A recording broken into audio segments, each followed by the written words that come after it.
কিছু কিছু মানুষের বাস্তব জীবনের গল্পটা কল্পনাকেও হার মানায়। আপনি সময় নিয়ে যদি শোনেন কারো জীবনের দুমড়ে মুচড়ে যাবার গল্প, তাহলে আপনার মস্তিষ্কের অর্ধেক ক্যাপাসিটি পুরে ছারখার হয়ে যাবে।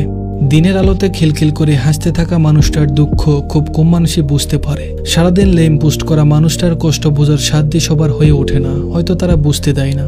প্রেমিক প্রেমিকার বিচ্ছেদে আমরা নিতে পারি না, আমাদের বুক ফেটে যায়, ডিপ্রেশন সাথী হয়ে যায়। আর তা যদি হয় স্বামীর অবহেলা, তাহলে কেমন লাগবে একবার ভাবুন তো।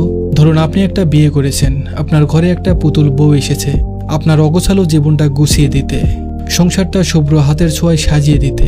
সব ছেলে মানুষটা আপনার কাছে এসেছে, যারা ছোট থেকে বড় করেছে, তাদের বাড়িতে মেয়েটা অতিথি হয়েছে। তারও তো সুন্দর একটা সে ছিল, তারও তো একটা পছন্দের রুম ছিল, একটা আলনা ছিল, নিজের সাজগোজ করার প্রসাধনী ছিল, একান্তই কিছু বন্ধু ছিল, সাজানো একটা জীবন ছিল। সব ছেলে মানুষটা আপনার বউ হিসাবে আপনার বাড়িতে চিরদিনের জন্য এসেছে। মেয়েটা বাবার বাড়িতে আহ্লাদে বড় হয়েছে, স্বামীর কাছে এইসব মেয়েরা সেটাই চাই। বাবার পকেট থেকে স্বামীর টাই পর্যন্ত তাদের অবাধ বিচরণ। বাবা ঘরে ফিরলে যেমন আনন্দে বাবার সামনে দৌড়ে যায়, বিয়ের পর স্বামীর কাছে থেকেও মেয়েটা তাই আশা করে। তাই সব ছেলেরা মেয়েদের এই আহ্লাদ বোঝে না, সব ছেলেরা বইয়ের মূল্য দিতে জানে না।